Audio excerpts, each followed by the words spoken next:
The Empire City, the capital of the world, the city that never sleeps. It's no wonder that New York has so many insane and well-known urban legends. No offense to the rest of New York State, it's just easier to start the video with a bunch of Big Apple nicknames. If it is indeed true that the city never sleeps, it's kinda strange that it's full of so many nightmares. Maybe they're all just living hallucinations, brought about by chronic fatigue, or maybe it's just a wealth of stories from folks who come from all over the world to live in Metropolis.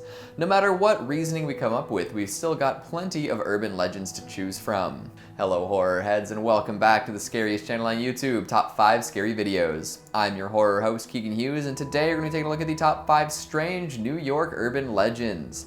Before we get started, make sure to give this video a big thumbs up and subscribe for more Central Park creeps. Perfect, let's get going. Coming in at number 5, we've got sewer alligators. Iconic. I think New York's sewer alligators might have been one of the first urban legends I was familiar with as a kid. Showed up as a gag in a show I was watching or something. But it's a myth that doesn't seem to disappear. Hell, it even has an incarnation in one of New York's most famous pieces of media, Spider-Man. The lizard, anyone? There's something about the possibility of gigantic carnivores living in the New York City sewer system that has captured the imaginations of folks everywhere. Unfortunately, it's a story that begins with irresponsible pet ownership. Back in the early 20th century, plenty of posh people were looking for exotic pets to bring home with them. Why you would want an alligator in your penthouse is beyond me, but the rich and frivolous thought this was a smashing idea. Now, we all know this is a bad call, but hindsight wasn't quite a thing yet back then. So these folks brought baby alligators home and made cooing noises at their tiny green pals.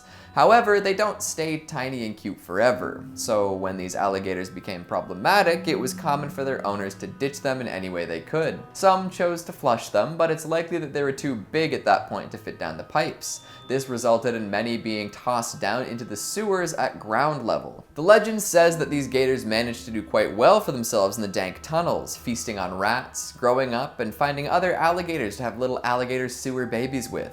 This all came to a head in 1935 when the Times ran an article headlined, "Alligator Found in Uptown Sewer." A bunch of folks had located and killed an 8-footer out near the Harlem River, giving credence to the rumors. From there, the legend was cemented into city lore. The actual probability of alligators thriving in the sewers is next to none, but the believers keep on believing.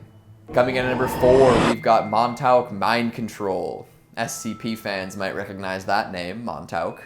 It's a hamlet at the far east end of Long Island. Because of this, it can be interpreted as the end, which kind of makes sense in that context. Stranger Things fans might have their ears perked up right now too, as rumors surrounding this village at the end of the island are basis for some parts of the show. There's an old military base out there known as Camp Hero. It's been shut down for a while, but there are whispers of some sinister stuff happening way back when. All sorts of top secret classified experiments are said to have occurred from the 60s through the 80s. The kind of stuff that would never go public because it's pretty messed up. It's almost sci-fi inspired, to be honest. Being at the end of the island lent them a fair deal of privacy, which meant the folks at the base could get up to all sorts of trouble. The big one that folks talk about has to be psychic experiments. Of course, experimenting on adults is no good. They're already fully developed and likely haven't exercised their psychic abilities. It's rumored that children were kidnapped and brought in and forced to undergo psychic experiments. They were put through all sorts of extreme tests and trials to see if they could unlock their hidden potential. Was it to create a new type of human weapon? Could it have been for the sake of espionage? Did anything really come of it? It really does smack of Stranger Things, doesn't it? An electrical engineer that claims to have worked at the site says they had alien technology there, which allowed them to turn kids into psychic warriors, which is a lot to claim, especially as it opens up the possibility of alien contact. These days, you can visit Camp Hero yourself whenever you want, as it's been converted into a state park. So maybe go and see if you can sense anything, or maybe even find some alien relics. Coming in at number 3, we've got the Empire State Bermuda Triangle.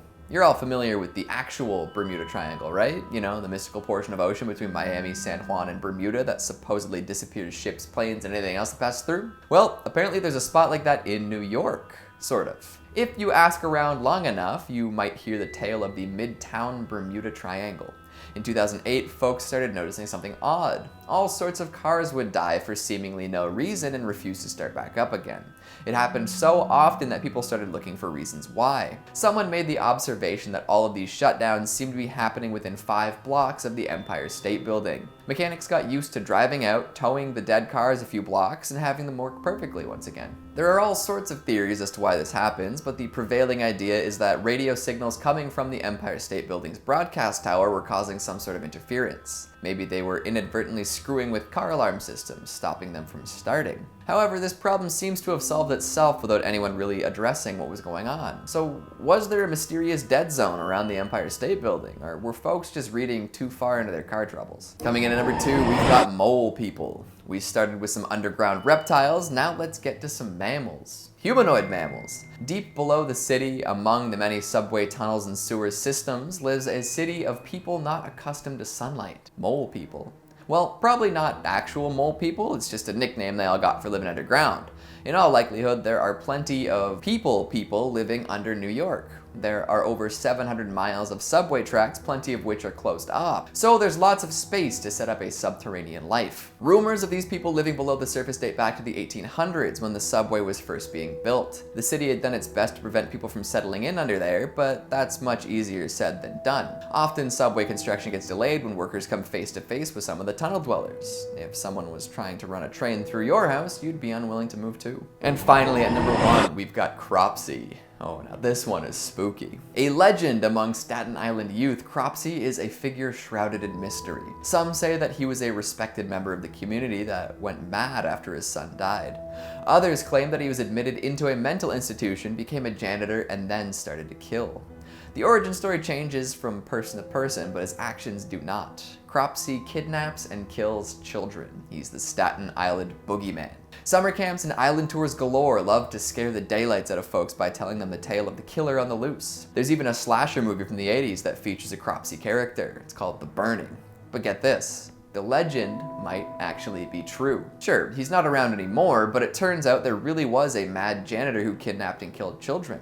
Andre Rand worked at Willowbrook, a now defunct mental institution on the island. In 1987, Rand was convicted of kidnapping and murder and racked up more charges later on. Did he inspire the legend, or was he inspired by it? We may never know. Rand is currently serving 2 sentences of 25 to life, but it's doubtful he's getting out. There's a fascinating and freaky documentary about the story of Cropsey that came out in 2009 that investigates the events surrounding the legend. Right on. The concrete jungle seems a little more cursed than before, doesn't it? Rent prices aren't the only scary thing out there. So what do you think? Have you heard of all these legends? Are there any big ones that I left out? Do you think the mole people ever made friends with a sewer alligator? Make sure you let me know down in the comments. Speaking of comments, let's take a look at some of your more crude ones from the top 5 scary SCP creatures from other dimensions. SCPF the administrator says, "I'm sorry, but do not believe anything in this video because it's fake." That's just what you want them to think. You're obviously a plant from the SCP Foundation trying to throw people off the trail. Demonheart13 says, "I literally just went to IKEA on Wednesday and me and my rad were talking about how we would survive and make our home in the home storage section. It's a good idea to have a plan for stuff like that. There are definitely many worse places to struggle for survival in. Imagine being trapped in a Home Depot and having to survive off of bottled water and stale beef jerky." David R says, "We need a big budget SCP movie. Big budgets are nice and all, but I think a small budget one is the better bet for getting what we actually want. The less studio interference, the better." Patrick Barnes says, "Barring all the entries for SCP-001, which SCP would you like to be?" Personally, I would choose SCP-008, seeing as we're all long overdue for an actual zombie apocalypse. I mean, we're probably gonna get zombies by October anyways, why not pick something less likely? I'd go for 2006, looking to scare as many people as possible while living on a diet of bad sci-fi and B-movies. Actually, it's pretty much what I do anyway. Anime6113 says, "My brother has the same Texas Chainsaw poster you have in the background." Surprise! I'm your brother. Who knew? And Wicked Good says, "Keegan, why you covering that glorious Bob Ross fro? If I leave it uncovered for too long, it becomes too powerful. I gotta rein it in sometimes." And that's all the time we have for today. Before I take a trip to Candy Mountain with my blue and pink companions, make sure to give this video a big thumbs up and subscribe for more stinky sewage. Thanks for watching, and I'll see you next time. Cropsey is a mysterious figure shrouded in mystery. Wow, that's kind of redundant. Maybe I won't say that. It's a good idea to have planned. Apparently I don't know how to speak English. Much worse places to struggle for the last and pink companions before to give